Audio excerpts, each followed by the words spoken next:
On March 30th, 1981, an assassination attempt on President Ronald Reagan was made by a man who wanted to impress the actress Jodie Foster, and his name was John Hinckley Jr. And quite possibly the action that saved President Reagan's life was when Secret Serviceman Tim McCarthy used his body as a shield when he stepped between the bullet and President Reagan, and he was struck in the abdomen. Now, the fascinating thing about this is that you must know that what the Secret Serviceman Tim McCarthy did is the result of rigorous and extensive training, because we as human beings are born with the fear of falling and the fear of loud noises. And those are reasonable, right? And we can feel pain, of course, and learn to feel pain. And noise is a kind of pain, especially if it's loud enough. And then over time, we learn various different fears. We learn fears of hot surfaces, of pain from falling, and various other things, indigestion, all kind of stuff. And we cry and we whine, we learn the pain of hunger. And, if you were to take a gun and point it at a newborn baby, it wouldn't know anything. It would just probably try to grab it and maybe even nibble on the barrel because it hasn't learned how to be afraid of a gun yet. But over time, people develop somewhat of, it could be called, in a way, it's related to an irrational fear or phobia of guns. And in some ways, you could say that this is justifiable, right? And yes, you definitely, if you value your life and want to continue having experiences in life, basically, if you want to live, come with me if you want to live. Like the Terminator said, if you want to live, then you practice behaviors that avoid being in the sights of a loaded gun or a gun at all, right? Because you never know if it's loaded or not. You don't put yourself in dangerous situations like that. Somebody points a gun, you definitely want to move out of the way. At the very least, if it doesn't kill you, it's going to be an inconvenience to be injured by a bullet. It's going to hurt. You might be debilitated for a while, or for a long time even. Lose blood, hospital bills. All these things are not things you don't want in your life, obviously. And but we learn that, and we learn it just. I mean, there's so much violence in movies, action movies with guns and explosions and stabbings and crazy people, fist fights, martial arts fights with kicks and all the works, right? Car chases, high speed chases, right? All this stuff. And so we learn, you know, good guys, bad guys, cops, robbers. And so we have this, we rightfully fear guns, or so you might think, rightfully so. See, fear is not necessary to avoid the destruction or the injury of your physical body. People will argue against this. But look at what this Secret Serviceman did through rigorous and extensive training was able to override that previously learned fear that many people have and put himself in the way to act as a shield for the bullet, a shield for the president, that is, putting himself in between the president and the bullet, sacrificing, right, setting aside his self-preservation in order to fulfill his duty, to serve his role as a Secret Serviceman, who part of that is to protect the health, the life, the well-being of the President of the United States of America. And someone, you, this can be done, right? And here's the thing. I've spoken about this before. I've got several different podcasts now on different channels that start off with me talking about how you can fear something and do it anyway. I'm almost quite certain that Tim McCarthy probably felt a little bit of fear, because even though his body was trained to do what he did, there's other extensive training that are psychological and may not have gone all the way with that as well. See, but he probably felt the fear if he did, right? But we know the second part is that he did what was feared anyway. He stepped in front of a bullet that is, bullets we know cause pain and death and maim and cripple and disfigure people, and he did it anyway. He feared something and did it anyway, in the line of duty, as a result of his extensive and rigorous training. Fear, however, if he did in fact feel it, is not a necessary part of that equation. That's one of the missing pieces, one of the hidden secrets, one of the skill sets that is failed to be transmitted. See, you could train the body to feel fear and do the thing that you fear anyway, but what most people don't train is the fact that you can train out the fear, that you can discard the fear. Fear is not necessary. And it should already be apparent from what I'm saying, because if you can have the fear and still do the thing that you fear, right? Now think about it this way. What if he didn't fear? He would still do it, and maybe his reaction time would have been quicker, and I don't know if that would have made any difference, right? But he wouldn't be burdened by that fraction of a second of hesitation, if there is any, because there still might be some residual if there's fear involved. So, like, I mean, we do things that we don't fear all the time without even thinking about it. You, you know, you might brush your teeth without fear. You might take a shower without fear. You might kiss your significant other without fear. Right? I'm hoping all these things are without fear for you. But we do many things without fear every day without even thinking about it. No fear comes to our mind. And so it stands to reason that if you don't fear something, then you can more easily do it than if you do fear it.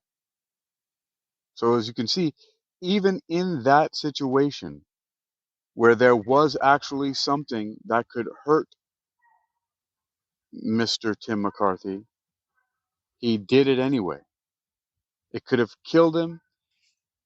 It could have maimed him, crippled him if that bullet would have went through and hit his spine. He could have bled out. All kinds of things could have happened. Worse, a lot worse. He recovered, but all kinds of things could have happened a lot worse to him. I think even President Reagan, I'm not sure if I recall correctly, but he might have got nicked in the shoulder or something like that. I don't know how many bullets there were, but he did his job anyway while feeling fear. I'm assuming, right? But It's more than likely he did. Most people will agree because most of you feel fear. And I'm saying, however, the feeling of fear is not necessary, it's not mandatory, it's not required. I know this because I don't. I've trained it out of myself long ago, and everything is okay with that. Because if you can have fear and still do something, I mean, think about this for a moment. Right? Think about this. Then you can not have fear and not do something. Right? Both of those things are lining up here. They're one to one. Fear, do. Fear not, do not. But you can switch it up just as easily, right? You can fear not and do, or you can fear and do not. And this is where most people operate from, is they fear things and they don't do anything because of the fear holds them back. People fear things and don't do. And that's really what I'm addressing here, is that's like the worst case scenario. Fear holds back people from doing the things that they want to do, but they fear, not because they fear doing the actual thing. See, that's the truth about this. It's not that they fear doing the thing. They fear what other people are going to say about them doing that thing that they want to do. People fear the ridicule, embarrassment, possible shame that comes with them doing something because they may not feel that they're good at it or good enough or up to some certain standard, right? Now, I don't have that fear about certain things. Let's, for example, capoeira. I am not good at capoeira in the way that a lot of people who've trained in capoeira under mestres and other instructors and learn all the stuff that people learn in capoeira. Like I see a lot of stuff that people do in capoeira that I don't do, I haven't learned how to do, and also the reason mainly is because I don't want to. Because I think a lot of stuff that people do in capoeira is stupid, even though I really love capoeira in general. I love where it came from. I love what it's about. I love what it's supposed to be. I don't really appreciate the colonized version of it that got taken over by white Brazil. And this is not a racist thing on my part. It's racist what happened to it. It was colonized, it was taken over and stripped away of a lot of the roots. And a lot of people are operating under the illusion that they are practicing somehow traditional capoeira because they have some weird fake lineage that came from these people who their ancestors forbade it from happening and owned the slaves in the first place. But so it's a badly organized circus, contemporary capoeira, and people are really delusional who have been taught this system that's been colonized and stripped away of what it actually is supposed to be about. And but I'm not good at that nonsense, right? And so there are a lot of people who would see me doing capoeira moves or playing capoeira and say I'm not doing it right.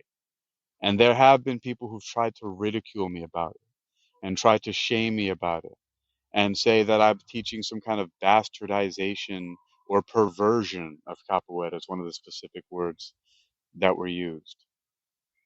Now, 34 years later, I'm still doing what I do. You see, because I'm not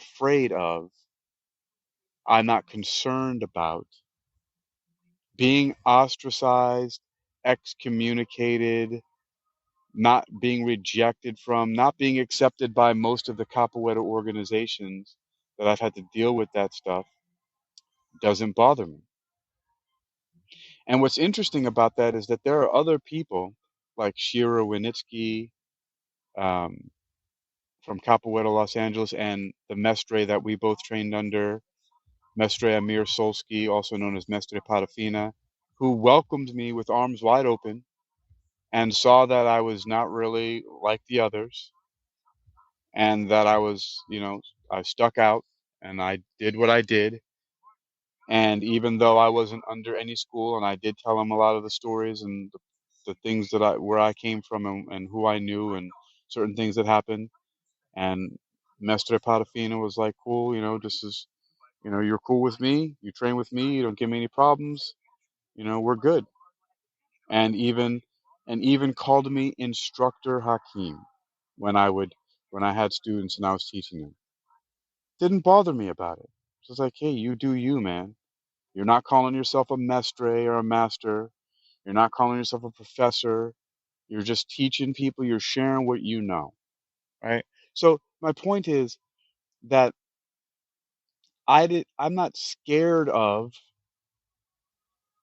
a lot of the capoeira gangs and a lot of the crazy nonsense. Yes, I use the word gang because that's a lot what it is. Although I do encourage the formation of capoeira gangs, by the way. I think that a lot of people should learn the basics of capoeira, and in the same way that people do pickup basketball games, should get together in gyms and recreation centers and play pickup capoeira games and start capoeira gangs and start a whole rebellion of people who are having fun, building a community, and being fit and learning self-defense together through the art and science of capoeira. I strongly encourage the organization of capoeira gangs for real. I'm not I'm not joking. It might sound funny, but I'm not joking. I really think that people should learn how to fight using a framework of the capoeira jinga, the esquiva, and learning a bit of the rules of the game to play. And and people would be a lot less fearful. People would actually build real confidence, not like this fake GLP-1 injection confidence. But you see these stupid commercials nowadays where people are like, feel more confident. I feel more confident. How is it, by the way, that you feel confident by taking a shortcut and cheating because you didn't have the discipline or the wherewithal, the self-awareness to focus on your healthy living so that now you're in this overwhelmed position where you have so much excess body weight that you now think that you're going to feel more confident through fakery and a shortcut. And look, I'm not making fun of people. I'm making a point here that this also has to do with fear because all of a sudden now you're like, I'm not sexy enough. I'm too fat. People are not accepting me. I'm being looked at in a different way because you didn't put in the work. And so now you're scared of being alone and rejected and fearful of being ostracized or made fun of, or that people are looking at you because you're overweight and fat. And so now you take a shot, and these commercials are going to have you believe that you be more confident. That's not where confidence comes from. Confidence doesn't come from, like in the book Psycho-Cybernetics, right? The Maxwell Maltz, he was a plastic surgeon and found that people who had plastic surgery, some of them they changed on the inside and therefore they remained self-confident after the surgery, and some of them, even though they had these drastic surgeries on their faces and other parts of their body, still were the same insecure, withdrawn, dysfunctional person that they were before the surgery because they didn't change what they were on the inside. They didn't change their self-image. Like, you know what I liken this to? In the movie The Matrix, there was something called RSI. I call it the residual self-image, which is your internal mental projection of yourself inside the Matrix. Like how Neo didn't have any of the portholes in his body, the plugs. When he went in there, his hair was different, right? He had hair instead of having a bald head, the buzz cut. So all of that, it was a residual self-image, the image that you have of yourself in the Matrix. And that's what needs to change, or else no matter what you do with pills and injections and surgeries, it's you're not gonna be happy. Just like past a certain threshold of earning a certain amount of money, there's no exponential, there's no one-to-one ratio of happiness that increases with a certain amount of income. I'm not I encourage people to earn as much income as they possibly can, as comfortably as they can, and do and spend as much of it as they can if they have it to spare. So don't think I'm saying don't do otherwise. I like earning 500 United States dollars or more each and every single day as passive net income.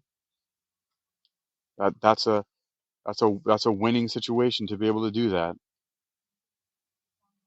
So I'm not discouraging people from earning as much money as they comfortably can and doing with what they want to do with it.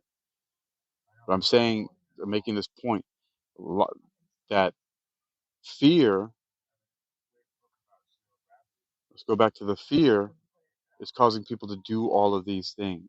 It all comes back to the fear. When unfortunately, when you look at the driving and the determining factor behind most people's behavior, 111 a.m., 111, when you look at the determining factor of most people's behavior, it's driven by fear, unfortunately. And this needs to change. We need to be self-aware and examine why it is that we're doing things and discard this unhealthy, detrimental,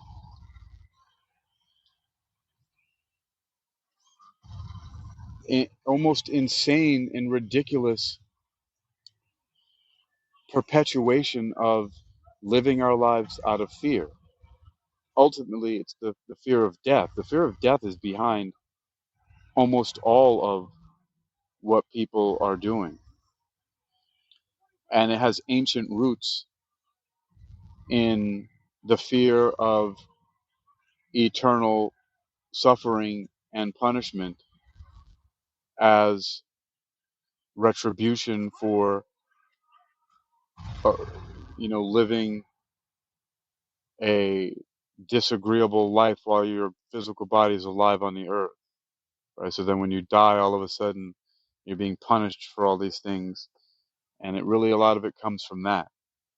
You can trace almost all of people's fears to this idea. The fear of dying, especially, is intimately connected to that and the unknown.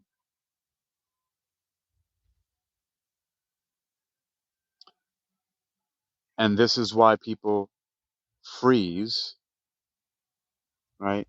The parasympathetic, the sympathetic nervous system, right? The sympathetic nervous system kicks in, fight, flight, freeze.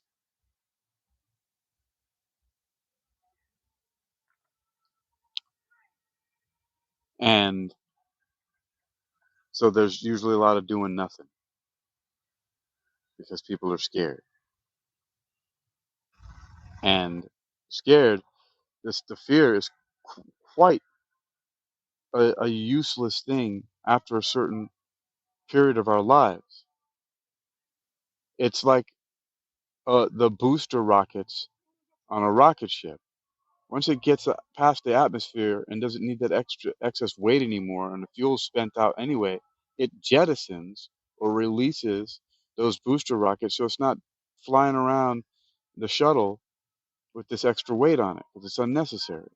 It's like fear. Fear gets us to past a certain point of survivability in our lives. But what is really supposed to happen with that is that we strip the response from that reaction. See, when we're young, like 0 to 7 years old or abouts there, right, we have a lot of reactions. Like the pain, like if you touch your hand to the stove and it burns, ow, you move it away real quickly. That's a reaction because of pain, right? So fear is actually a kind of pain. And we know that rejection follows the same neural pathways as physical pain does. And rejection is a form of the feeling of rejection, of being rejected, is a form of fear. It carries a lot of weight with it. And so what happens, but it's because people are continuing to carry that forward. When the response part, the part of moving your hand away from the fire, right, is self-preservation. It's intelligent. You you're not damaging your body unnecessarily by keeping your hand on the fire. The pain is there for a reason. Fear is originally like that. Loud noises. Something might be falling, could crush you, so you need to have that reaction that immediately happens, and you look and you can move out of the way, or you hear something falling, or you hear a gunshot and you duck, all this other stuff like that, right? But in the later thing that I just said, you hear a gunshot and you duck, that doesn't have to be done out of fear. Previously in life, things were done out of that automatic reaction. But now you have the ability to respond, responsibility. You have the responsibility to respond by learning the difference between when there is a threat and when there is not a real threat. Self-awareness, situational awareness, environmental awareness, body awareness, by paying attention, by being mindful, by learning, by focusing on life, learning about your body, learning about your senses. And the way that you do that is by using your body, by taking walks, by exploring outside, by looking around at things, by meeting people, by talking to people, by exercising, by practicing martial arts, by picking up a musical instrument, by painting, drawing, singing, dancing, reading, writing, speaking, being active, being well-rounded, being athletic, being intelligent, being academic, being artistically talented, doing all kinds of things. That's how you learn about yourself and the world around you. And that's how you also learn how to eliminate unnecessary, irrational, useless fear, by being a participant in life instead of checking out. A lot of times we just check out. That's that inactivity. People get scared and that pain, and we just move away from doing something because of the fear. Don't do things out of fear. Inactivity. You're inactivated because of fear. Why? Why? Because it hurts. We can do a lot of things that hurt and do it anyway, right? Tim McCarthy, Secret Service agent, pain, fear equals pain, still jumped in front of the bullet anyway and felt another kind of pain, real pain of the bullet hitting him in the abdomen. People feel fear and anxiety all the time and still get on stage and perform or speak. Sometimes people are forced to perform. Kids whose parents want to live vicariously through them, throw them onto stage and into pageants and all this other stuff like that. But there's other kinds of fear and pain that people fear and do things anyway. Pain, fear, right?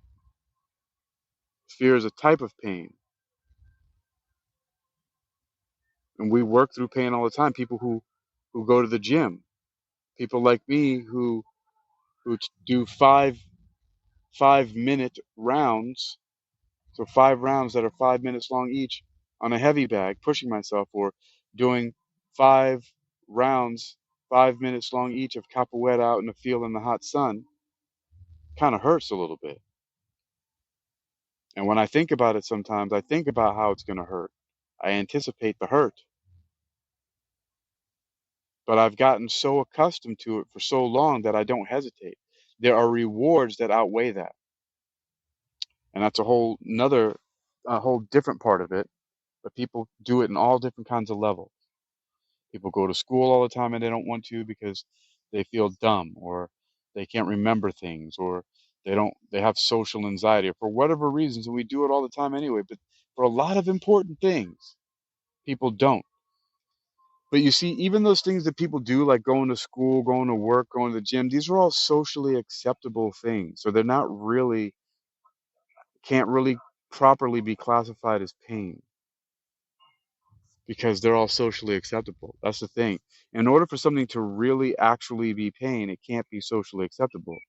This whole talk, almost pretty much everything that I'm saying here and in the last couple of podcasts that I've published, for a lot of people, they wouldn't say they wouldn't say 99.9% of the stuff that I'm saying because they feel the pain of fear, of ostracization, embarrassment, from excommunication, from people looking at them and saying that they're crazy, that they're conspiracy theorists, that they're a radical, that they're a psycho, that they're all these kind of things that people will say to them. You're afraid. You wouldn't say it.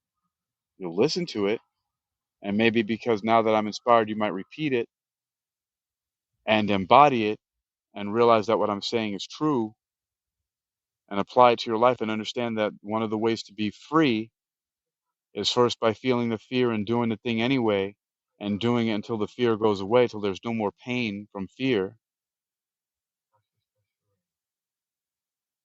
because you've gotten stronger.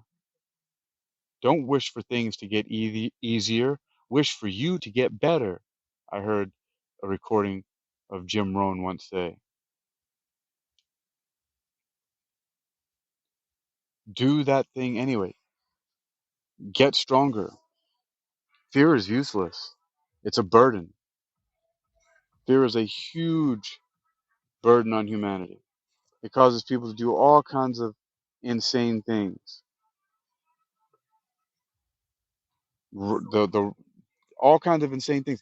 People people who are scared because they have zero skills are the ones who are out there shooting people and getting into fights with people and causing trouble and throwing bottles at people and smashing people's windows and lighting things on fire and blowing things up because they're cowards, because they're ultimately cowards, because they're scared, because they have no discipline, they don't train, they're immature, and so you're out there just doing stupid stuff. It's the people who online, whenever they see somebody doing martial arts, for example, they say, well, I got my 45, my pew pew, my gun, all this stuff. There's just thousands of people out there that their solution, because somebody knows how to do martial arts and they're just making a demonstration that's not even real. They might even be doing tricks and doing flashy movements, and they'll type in, well, how's that going to be effective in a real fight, says the person who's never been in a real fight and only watches MMA from their armchair, right? And then talks about, yeah, well, that's why I always carry my 9 and all this other fucking nonsense. Like really trained up martial artists don't know how to use guns and are probably better at it because they have better hand-eye and overall coordination and probably go to the range and learn how to do it. Have you seen some of the rapid shooters out there? Have you seen some of the gun skills that people have in all these various different gun clubs? Like, come on, I mean, I don't know what people are. Just stop. Stop being a chicken shit. Go train and calm the fuck down. It's the reason why I don't run around the street getting in fights with people. I've already talked at length about this before, but it's not out of fear.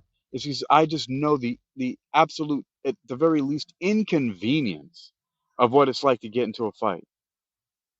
The injuries that could happen, the law getting involved, the possibility that you could kill somebody or get killed yourself, like all of this stuff, right? It causes you to just say, walk away.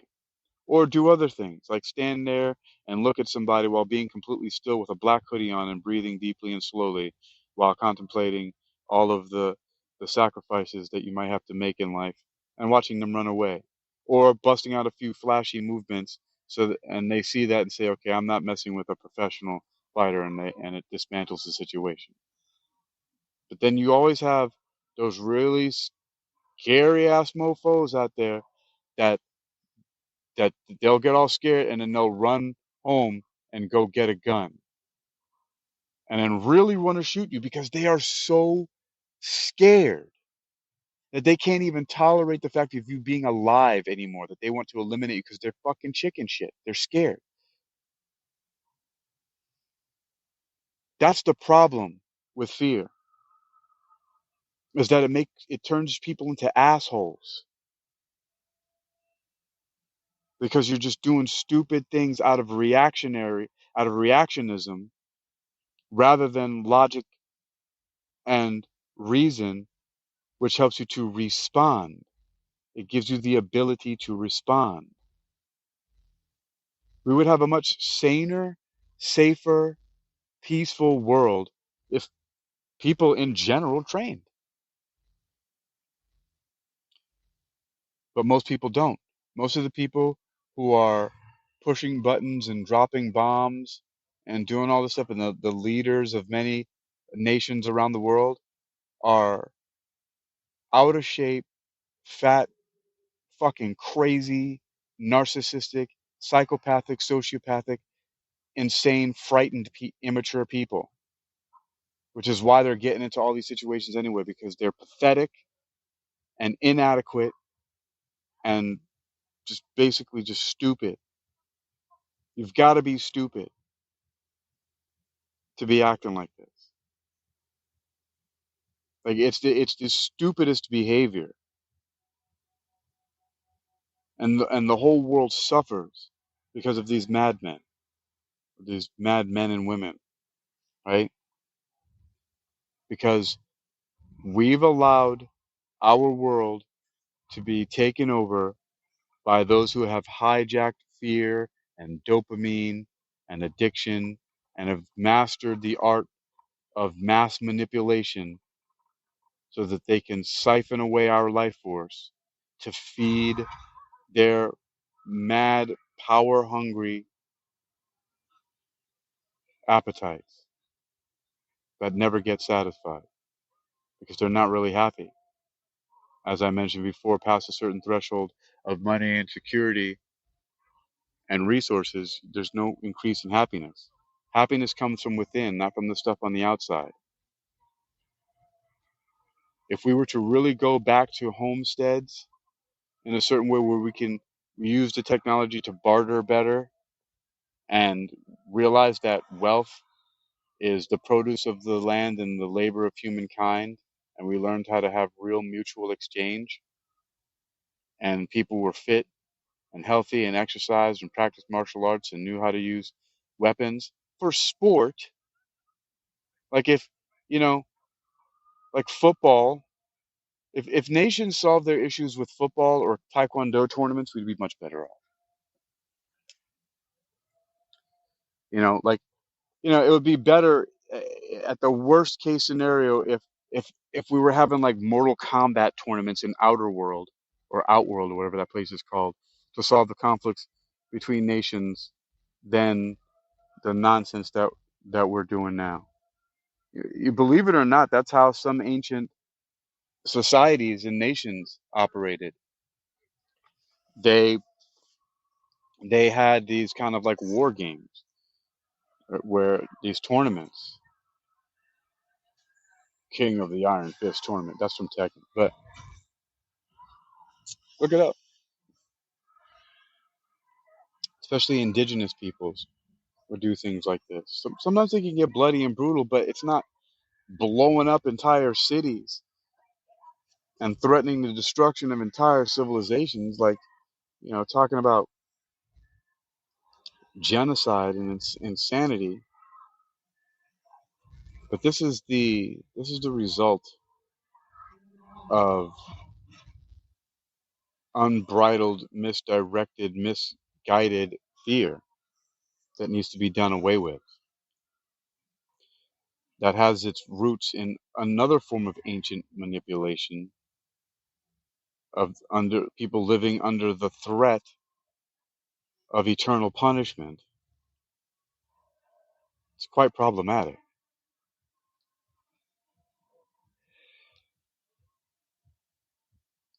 But and so the examples are clear. Fear is unnecessary because You can take actions with or without fear, and you can remain inactive with or without fear. And fear is a burden, it's a stress and a pain. Because here's what we do know. We do know that pain and rejection share similar neural pathways. And we know that pain is a form of stress. And fear is a form of pain, and rejection can cause pain, and we fear rejection. They're all cousins and related or siblings. So ultimately, what we're dealing with is the anticipation of pain in the form of fear, and it's irrational. And because we've lost the proper processing, not just coping, but the processing rituals and methods for the coming of age into adulthood, which is one of the big rites of passage of going from being a boy or a girl to a man or a woman, like going from a child to an adult. The rites of passage, part of that used to be going through various rituals to extinguish the fear, to burn the fear off of the reaction so that it turns to a response. So you still have the skill, right? You still have the skill. You see the fire, you don't even put your hand near it to test it. You've already been there and done that. Before you touched it and your hand moved away from the pain. Now you don't need to do that. You have that memory, but you don't fear the fire. You actually build fires and cook with them. But you're cautious because your body will still respond. If it touches that fire, it's going to move away real quickly. You don't need, the fear is not a part of it anymore. At first, you might have fear, the fire, and run away. And every time you see a fire as a little kid, you get scared of it, you burn yourself, cry, right? But after a while, if parents are good parents, which most parents are pretty okay with helping their kids not be afraid of fire, thankfully, right? But they eventually learn, okay, fire is something that I don't have to be afraid of. I just don't want to be playing with it. That's a rational, healthy way of dealing with what was previously a fear because of the pain that accompanied it. Self-preservation, not wanting to feel pain, does not have to come from fear. It comes from an intelligent, rational response of knowing that, hey, the vessel that I'm existing in, if I continue to injure it and hurt it, it could be damaged really badly and cause my life to be much more of a burden than it needs to be. I'm going to cause myself a lot of inconvenience if I do these things. So these things that I've learned are not these boo-boos that I've had before. I'm not going to get involved in that stuff voluntarily. It doesn't make any sense, but I don't have to fear it to do so, right? Just like how eventually you're able to go to sleep in a room in the dark, or go to sleep when there's loud noises happening around you. He'll say we grow out of these things. But what happens is the fear just gets assigned to a lot of other stuff. And they usually get assigned to other things because of socialization and what I call the global brainwashing agenda that just reassigns the fear and says that, if you don't make this much money to spend 3 or 4 months salary on a diamond ring to propose to somebody, if you don't have this out, if you don't do this and that, you're not worthy, you're not enough. And you don't belong, you know, party here. And that rejection, fear, the pain, right? Fear back again, re-traumatizing.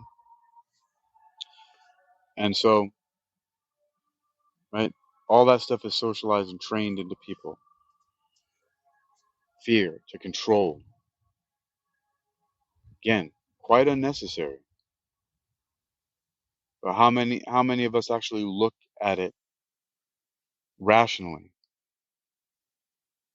How many of us actually regard it in the way that it should be, as a relic that helped us to train certain responses, but that we don't have to carry over the negative stress part of it. We don't have to have the stress. The stress does not need to carry over with the response.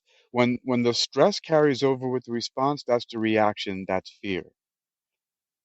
When you let go of the stress and you can respond, it's not a reaction anymore, it's a response, and it's healthy. We've learned how to do that with so many things, but only partially a lot of ways, because we've just moved that, shuffled that fear around and made it so that it's attached to other things that it doesn't need to be attached to, like unknown things. So, I mean, because think about it, it makes absolutely zero sense to become hysterical or to to basically just lose your senses, lose your sense of being, lose your dignity because you don't know something.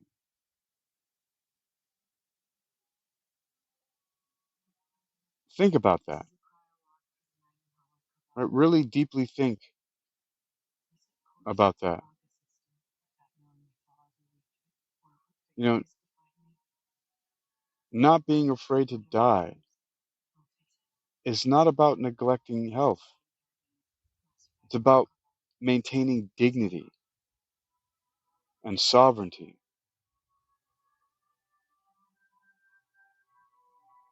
There's no need to carry over the unnecessary stress. So that's that's been that's been driven that point enough. We understand this now. So let's let's figure out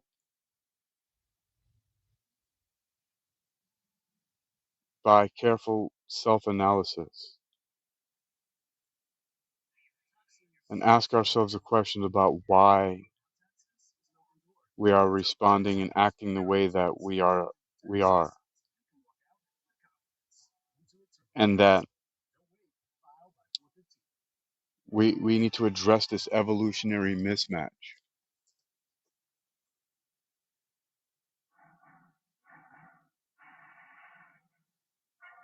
We have to address this,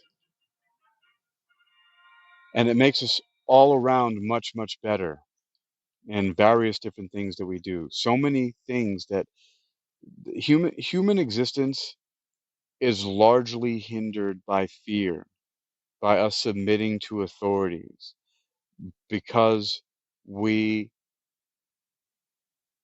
have this reluctance to feel a little bit of pain,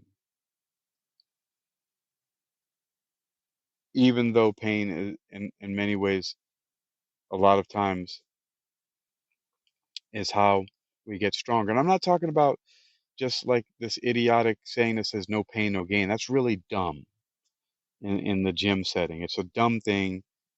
It's not even necessary. Right? It's not even true, actually, ultimately.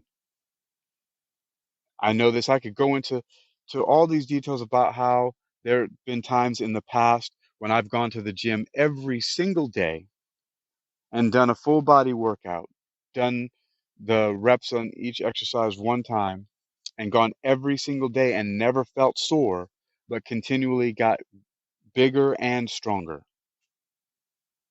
And even now, I haven't lifted weights in months, and I've maintained muscle mass and lost body fat, and I'm stronger, faster, more endurance, sleep better, so on and so forth, more aware, more energy, all this stuff from doing calisthenics. But you know, when I when I do push-ups on my knuckles on the concrete, it hurts, but I still do it anyway. When I punch solid heavy bag without gloves, Doesn't feel all the best, but I do it anyway. I have a purpose, a reason why I'm doing the things I'm doing. Same thing when I kick it, or when I do backflips outdoors in the hot sun, 5 minutes straight, jumping and kicking and flipping 5 times in a row with a 1 minute break in between. It's crazy. It doesn't feel all that good. Right. So I've driven this enough. I mean, there's a whole purpose behind where this is going to be located in my whole podcasting archive. And this was actually one of the more tame ones that I've done on fear out of the past two that I did on Capagetta podcast and on the Dr. Hakeem Ali Bokus Alexander PhD podcast.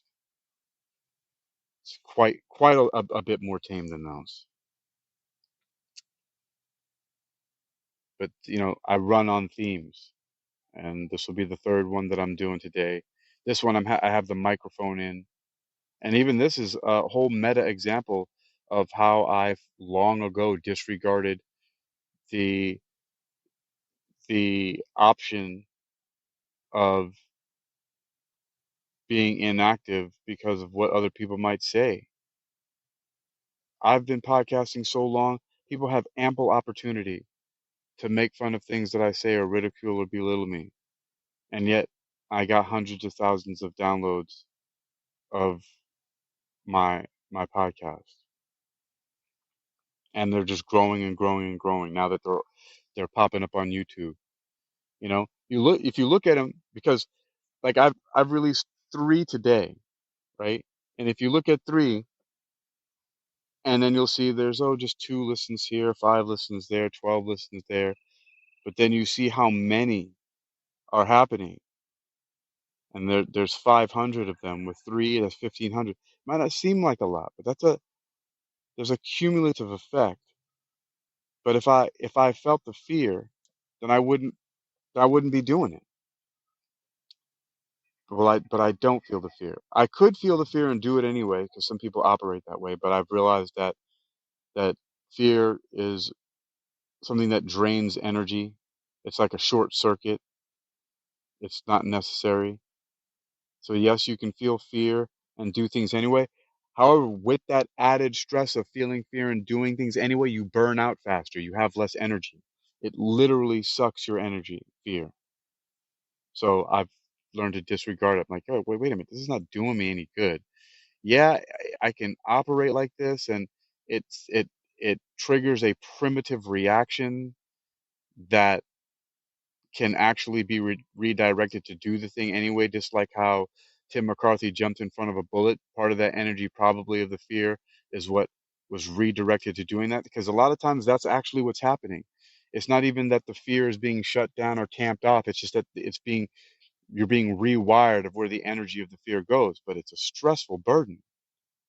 When instead you can just turn off that fear and keep the musculoskeletal, the motor response, because you don't have to have that cortical, that cortisol response, not cortical, that cortisol and those stress hormone responses that go with it, because those wear on the body. Fear, pain, stress. We already have enough stress and pain in our lives. We don't need to add fear to compound on that. That's what this story is in part about. That you don't have to feel fear. You really don't. It's not a necessary component of your life. It's helpful for a little while, and then you can do away with it, and you can operate more freely. It is 1:44 in the AM, and I'm getting up somewhat early whenever my body feels like getting up. So I got things I want to do, and being afraid is not one of them. I'm Hakeem Ali Bokas Alexander.